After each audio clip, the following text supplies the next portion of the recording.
did you say the federal law requires the NCAA to permit biological men to play in women's sports? No, I said there have been 5 cases in federal court in the past 18 months. And okay, because I thought you told him that federal judges sided with participation. The reason the NCAA couldn't take a position on this, in fact, you have taken a position on it. You're affirmatively permitting biological men in women's sports. But you said to him it's because of federal law. There's no federal law that requires it, right? The relevant federal law is Title IX, is it not? You're familiar with Title IX. If guidance on this issue from Title IX or guidance with respect to discrimination law would be Title important. IX is already the law. Title IX says federal judges have ruled on this. It's 20 U.S.C. Section 1681A. By the way, let's just dispense with that canard. No federal court has ordered the NCAA to include biological men in women's sports, right? Actually, there's not a single case that has ordered the NCAA to do so, correct? That's pretty much what they decided in the San No, don't Jose say pretty case. much. We're talking about the law here. Yes, I know. And you actively dissembled to Senator Kennedy just a second ago. It's not true that the NCAA has been ordered by any court, number one. It's not true that federal law requires you to include biological males. In fact, Title IX explicitly says no person in the United States shall, on the basis of sex, be denied the benefits of any educational program or activity receiving federal financial assistance. You are in court at this moment arguing that Title IX doesn't apply to the NCAA, which is astounding to me, given the amount of money, federal money, the NCAA gets. But let me just ask you this.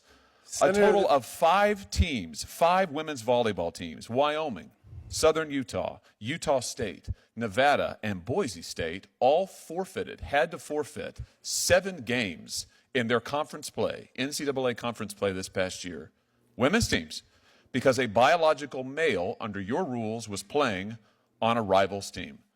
How is that not denying them the benefits of the sport? Why is this fair to women? And when that issue went to federal court, the judge sided with participation.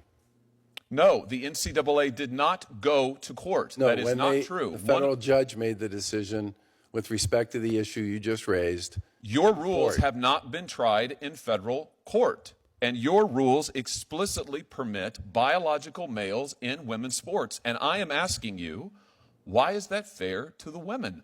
All of these women on these teams had to forfeit games and therefore a chance to compete in the championship because of your rules. And I want to know, why is that protective of women? That's my question. So far, the federal government on the court side has issued decisions several times. No, I'm not asking you about the year. courts. I know what the courts have done. Not one of them has their ordered the interpretation NCAA. of federal law. This is your policy, which you will not defend because, frankly, it's indefensible. Why are you, Mr. Baker, why are you allowing biological men to play in women's sports? Because we believe that's consistent with federal policy. So we're right back to your testimony is you believe you're compelled to do it by federal law. You would change it otherwise? We believe our policy. I said in my opening comments to Senator Kennedy, the clarity on this issue at the federal level would be very helpful. Oh, that is such a cop-out. In other words, somebody else please do it for us. Keep sending us the money. We'll go to court and argue that Title IX doesn't even apply to us. We do not take a dime in federal money, not a dime. Is that why you're arguing Title IX doesn't apply to you? No, yes, part of it, yes. You honestly think you shouldn't be subject to Title IX? We don't believe we currently are in federal court. Amazing. Federal court is affirmed. Absolutely amazing. You have a pending lawsuit right now from female athletes who are suing you because you allow biological men not only in their sports but also in their locker rooms. Why do you do that, by the way? Why do your guidelines allow biological men into women's locker rooms without the women's consent?